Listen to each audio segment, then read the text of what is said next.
The Burglar's Ghost. Narrated by Peter Johnson. I am not an imaginative man, and no one who knows me can say that I have ever indulged in sentimental ideas upon any subject. I am rather predisposed, in fact, to look at everything from a purely practical standpoint, and this quality has been further developed in me by the fact that for 20 years I have been an active member of the detective police force at Westford, a large town in one of our most important manufacturing districts. A policeman, as most people will readily believe, has to deal with so much practical life that he has small opportunity for developing other than practical qualities, and he is more apt to believe in tangible things than in ideas of a somewhat superstitious nature. However, I was once under the firm conviction that I had been largely helped up the ladder of life by the ghost of a once well-known burglar. I have told the story to many and have heard it commented upon in various fashions. Whether the comments were satirical or practical, it made no difference to me. I had a firm faith at that time in the truth of my tale. 18 years ago, I was a plainclothes officer at Westford. I was then 23 years of age and very anxious about two matters. First and foremost, I desired promotion. Second, I wished to be married. Of course, I was more eager about the second than the first, because my sweetheart, Alice Moore, was one of the prettiest and cleverest girls in the town, but I put promotion first for the simple reason that with me promotion must come before marriage. Knowing this, I was always on the lookout for a chance of distinguishing myself, and I paid such attention to my duties that my superiors began to notice me and foretold a successful career for me in the future. One evening in the last week of September, 1873, I was sitting in my lodgings wondering what I could do to earn the promotion which I so earnestly wished for. Things were quiet just then in Westford, and I am afraid I half wished that something dreadful might occur if I only could have a share in it. I was pursuing this train of thought when I suddenly heard a voice say, "Good evening, officer." I turned sharply around. It was almost dusk and my lamp was not lighted. For all that, I could see clearly enough a man who was sitting by a chest of drawers that stood between the door and the window. His chair stood between the drawers and the door, and I concluded that he had quietly entered my room and seated himself before addressing me. "Good evening," I replied. "I didn't hear you come in." He laughed when I said that, a low, chuckling, rather sly laugh. "No," he said, "I dare say not, officer. I'm a very quiet sort of person. You might say, in fact, noiseless." "Just so." I looked at him narrowly, feeling considerably surprised and astonished at his presence. He was a thickly built man, with a square face and heavy chin. His nose was small but aggressive, his eyes were little and overshadowed by heavy eyebrows. I could see them twinkle when he spoke. As for his dress, it was in keeping with his face. He wore a rough suit of woolen or frieze. A thick, gaily colored belcher neckerchief encircled his bull-like throat, and in his big hands he continually twirled and twisted a fur cap, made apparently out of the skin of some favorite dog. As he sat there smiling at me and saying nothing, it made me feel uncomfortable. "What do you want with me?" I asked. "Just a little matter of business," he answered. "You should have gone to the office," I said. "We're not supposed to do business at home." "Right you are, Governor," he replied, "but I wanted to see you. It's you that's got to do my job. If I'd have seen the superintendent, he might have put somebody else onto it. That wouldn't have suited me. You see, officer, you're young and naturally eager-like for promotion. Eh? What is it you want?" I inquired again. "Ain't you eager to be promoted?" he reiterated. "Ain't you now, officer?" I saw no reason why I should conceal the fact, even from this strange visitor. I admitted that I was eager for promotion. "Ah," he said, with a satisfied smile, "I'm glad of that. It'll make you all the keener. Now, officer, you listen to me. I'm going to put you onto a nice little job. Ah. I dare say you'll be a sergeant before long, you will. You'll be complimented and praised for your clever conduct in this 'ere affair. Mark my words if you ain't. Out with it, I said, fancying I saw through the man's meaning. You're going to split on some of your pals, I suppose, and you'll want a reward. He shook his head. A reward, he said, wouldn't be no use to me at all, no, not if it was £1,000. No, it ain't nothing to do with reward. But now, officer, did you ever hear of Light-Toed Jim? Light-Toed Jim. I should have been a poor detective if I had not. Why, the man known under that sobriquet was one of the cleverest burglars and thieves in England, and had enjoyed such a famous career that his name was a household word. At that moment there was an additional interest attached to him. He had been convicted of burglary at the Northminster Assizes in 1871, and sentenced to 10 years penal servitude. After serving nearly 2 years of his time he had escaped from Portland, getting away in such clever fashion that he had never been heard of since. Where he was no one could say, but lately there had been a strong suspicion among the police that Light-Toed Jim was at his old tricks again. Light-Toed Jim. I repeated. I should think so. Why, what do you know about him? He smiled and nodded his head. Light-Toed Jim, said he, is in Westford at this 'ere identical moment. Listen to me, officer. Light-Toed Jim is going to crack a crib tonight. Said crib is the mansion of Miss Singleton, that 'ere rich old lady as lives out on the Mapleton Road. You know her, awfully rich, with naught but women servants and animals about the place. There's some very valuable plate there. That's what Light-Toed Jim's after. He'll get in through the scullery window about 1 a.m., then he'll pass through the back and front kitchens and into the butler's pantry, only it's a butleress, 'cause there ain't no men at all, and there he'll set to work on the safe. Some of his late pals in Portland give him the tip about this here job. How did you come to hear of it? I asked. Never mind, Governor. You wouldn't understand. Now, I wants you to be up there tonight and to nab Light-Toed Jim red-handed, so to speak. It'll mean promotion for you, and it'll suit me down to the ground. You want to be about and to watch him enter. Then follow him and dog him. And be armed, officer, for Jim'll fight like a tiger if you don't draw his teeth first.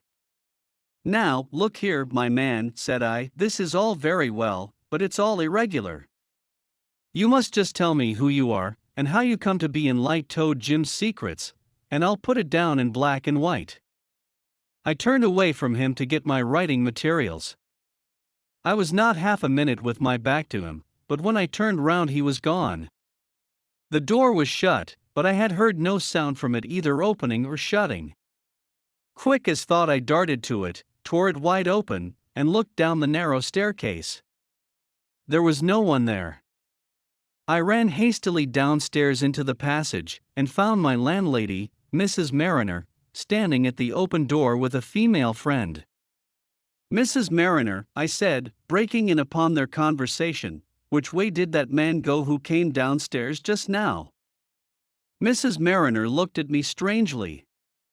There ain't been no man come downstairs, Mr. Parker, said she, leastways, not this good 3/4 of an hour, which me and Mrs. Higgins 'ere, as have come out to take an airing, her having been ironing all this blessed day, has been standing 'ere all the time and ain't never seen a soul. Nonsense, I said. A man came down from my room just now, the man you sent up 20 minutes since. Mrs. Mariner looked at me with an expression betokening the most profound astonishment. Mrs. Higgins sighed deeply. Mr. Parker, said Mrs. Mariner, sorry am I to say it, sir, but you're either intoxicated or else you're a-sickening for brain fever, sir. There ain't no person entered this door, in or out, for nigh onto an hour, as me and Mrs. Higgins 'ere will take our Bible-os on. I went upstairs and looked in the rooms on either side of mine. The man was not there. I looked under my bed, and of course he was not there. He must have gone downstairs. But then the women must have seen him. There was only one door to the house. I gave it up in despair and began to smoke my pipe. By the time I had drawn the last whiff, I decided that if anyone was intoxicated, it was probably Mrs. Mariner and Mrs. Higgins, and that my strange visitor had departed by the door. I was not going to believe that he had anything supernatural about him. I had no duty that night, and as the hours wore on, I found myself stern in my resolve to go up to Miss Singleton's house and see what I could make out of my informant's story.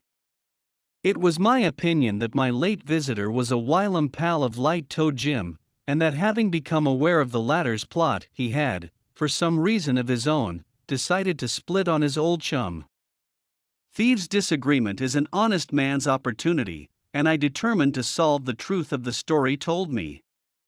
Lest it should come to nothing, I decided not to report the matter to my chief. If I could really capture Light-Toed Jim, my success would be all the more brilliant by being suddenly sprung upon the authorities. I made my plan of action rapidly. I took a revolver with me and went up to Miss Singleton's house.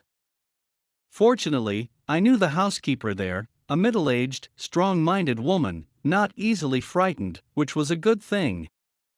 To her I communicated such information as I considered necessary.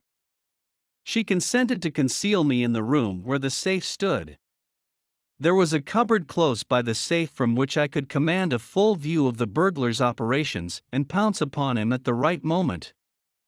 If only my information was to be relied upon, there was every chance of my capturing the famous burglar.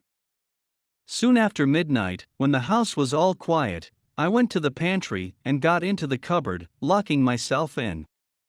There were 2 openings in the panel, through either of which I was able to command a full view of the room. My position was somewhat cramped, but the time soon passed away.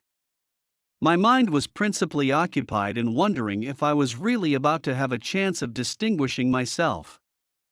Somehow, there was an air of unreality about the events of the evening which puzzled me. Suddenly I heard a sound which put me on the alert at once. It was nothing more than the creaking of a board or opening of a door would make in a quiet house, but it sounded intensified to my expectant ears. I drew myself up against the door of the cupboard and placed my eye to the opening in the panel. I had oiled the key of the door, and kept my fingers upon it in readiness to spring upon the burglar at the proper moment. After what seemed some time, I saw the gleam of light through the keyhole of the door opening into the pantry. Then it opened, and a man carrying a small lantern came gently into the room. At first I could see nothing of his face, but when my eyes grew accustomed to the hazy light I saw that I had been rightly informed, and that the burglar was indeed no other than the famous Light-Toed Jim. As I stood there watching him, I could not help admiring the cool fashion in which he went to work. He went over to the window and examined it. He tried the door of the cupboard in which I stood concealed. Then he locked the door of the pantry and turned his attention to the safe. He set his lamp on a chair before the lock and took from his pocket as neat and pretty a collection of tools as ever I saw. With these he went quietly and swiftly to work. Light-Toed Jim was a somewhat slimly built fellow, with little muscular development about him, while I am a big man with plenty of bone and sinew. If matters had come to a fight between us, I could have done what I pleased with him, but I knew that Jim would not chance a fight. Somewhere about him I felt sure there was a revolver, which he would use on the least provocation. My plan, therefore, was to wait until his back was bent over the lock of the safe, then to open the cupboard door noiselessly and fall bodily upon him, pinning him to the ground beneath me. Before long the moment came. He was working steadily away at the lock, his whole attention concentrated on the job. The slight noise of his drill was sufficient to drown the faint click of the key in the cupboard door. I turned it quickly and tumbled right upon him, driving the tool out of his hands and tumbling him into a heap at the foot of the safe. He uttered an exclamation of rage and astonishment as he went down, and immediately began to wriggle under me like an eel. As I kept him down with one hand, I tried to pull out the handcuffs with the other. This somewhat embarrassed me, and the burglar profited by it to pull out a sharp knife. He had worked himself round on his back, and before I realized what he was after, he was hacking furiously at me with his keen, dagger-like blade. Then I realized that we were going to have a fight for it, and prepared myself. He tried to run the knife into my side. I warded it off, but the blade caught the fleshy part of my left arm, and I felt a warm stream of blood spurt out. That maddened me, and I seized one of the steel drills lying near at hand, and hit my man such a blow over the temple that he collapsed at once, and lay as if dead. I put the handcuffs on him instantly, and to make matters still more certain, I secured his ankles. Then I rose and looked at my arm.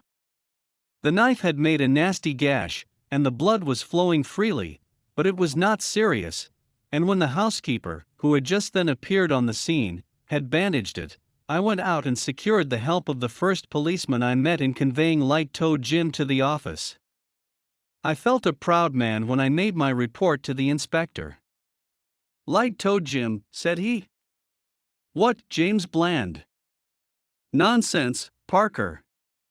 But I took him to the cells where Jim was being attended to by the doctor. "You're right, Parker," he said. "That's the man. Well, this will be a fine thing for you." After a time, feeling a little exhausted, I went home to try and get some sleep. The surgeon had attended to my arm, and told me it was but a superficial wound. It felt sore enough in spite of that. I had no sooner reached my lodgings than I saw sitting in my easy chair the strange man who had called upon me earlier in the evening. He rose to his feet when I entered. I stared at him in utter astonishment. "Well, Governor," said he, "I see you've done it. You've got him square and fair, I reckon?" "Yes," I said. "Ah," he said, with a sigh of complete satisfaction. "Then I'm satisfied. Yes, I don't know as how there's aught more I could say. I reckon as how Light-Toed Jim and me is quits." I was determined to find out who this man was this time. "Sit down," I said. "There's a question or two I must ask you. Just let me get my coat off and I'll talk to you." I took my coat off and went over to the bed to lay it down. "Now then," I began, and looked around at him. I said no more, being literally struck dumb. The man was gone. I began to feel uncomfortable. I ran hastily downstairs, only to find the outer door locked and bolted, as I had left it a few minutes before. I went back, utterly nonplussed. For an hour I pondered the matter over, but could neither make head nor tail of it. When I went down to the office next morning, I was informed that the burglar wanted to see me. I went to his cell, where he was lying in bed with his head bandaged. I had hit him pretty hard, as it turned out, and it was probable he would have to lie on the sick list for some days. "Well, Governor," said he, "you'd the best of me last night. You hit me rather hard that time." "I was sorry to have to do it, my man," I answered. "You would have stabbed me if you could." "Yes," he said, "I should. But I say, Governor, come a bit closer, I want to ask you a question. How did you know I was on that little job last night? For, s'help me, there wasn't a soul knew a breath about it but myself. I hadn't no pals, never talked to anybody about it, never thought aloud about it, as I knows on." "How came you to spot it, Governor?" "There was no one else in the cell with us, and I thought I might find out something about my mysterious visitor of the night before." "It was a pal of yours who gave me the information," I said. "Can't be, Governor. No use telling me that. I ain't got no pals, leastways not in this job." "Did you ever know a man like this?" I described my visitor. As I proceeded, Light-Toed Jim's face assumed an expression of real terror. Whatever color there was in it faded away. I never saw a man look more thoroughly frightened. Yes, yes, he said, eagerly. In course I know who it is. Why, it's Barksy Bill, as I palled with at one time, and what did he say, Governor, that he owed me a grudge? That we was quits at last? Right you are, 'cause he did owe me a grudge.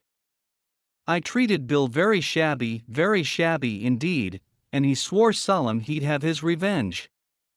On you, Governor, what you see wasn't Barksy Bill at all, but his ghost, 'cause Barksy Bill's been dead and buried this 3 year.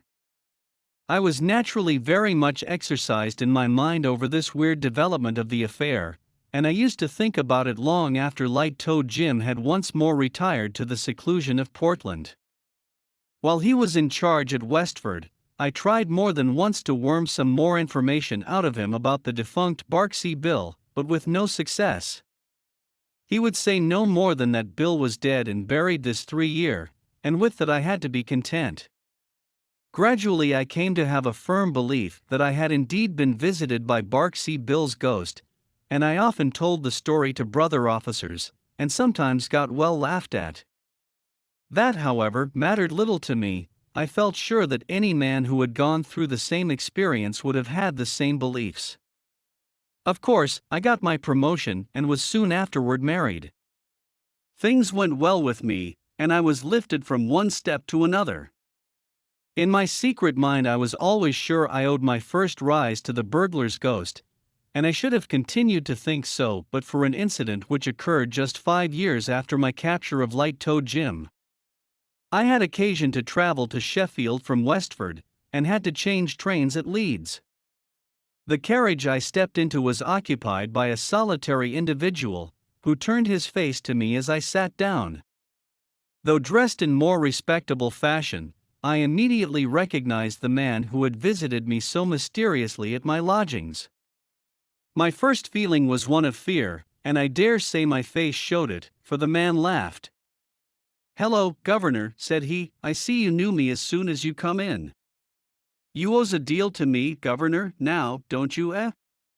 "Look here, my man," I said, "I've been taking you for a ghost these 5 years past.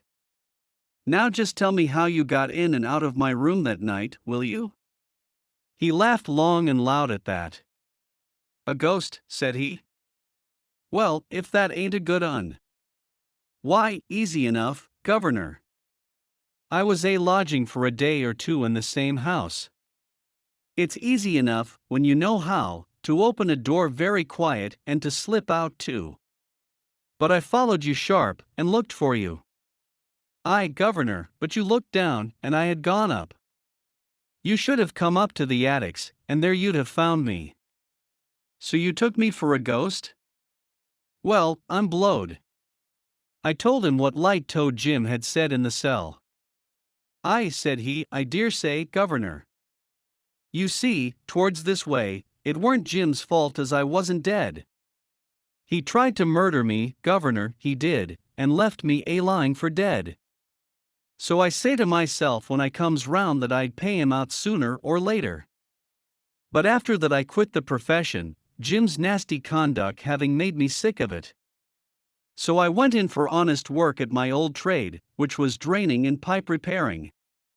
I was on a job of that sort in Westford, near Miss Singleton's house, when I see Light-Toed Jim. I had an idea what he was up to, having heard of the plate, and I watches him 1 or 2 nights, and gets a notion how he was going to work the job. Then, of course, you being a officer and close at hand, I splits on him, and that's all." "But you had got the time and details correct?" "Why, of course, Governor. I was an old hand, served many years at Portland, I have, and I knew just how Jim would work it, after seeing his preliminary observations." "But a ghost? Ha ha ha. Why, Governor, you must have been a very green young officer in them days." "Perhaps I was. At any rate I learned a lesson from the ci devant Barksy Bill, namely, that in searching a house it is always advisable to look up as well as down." The end.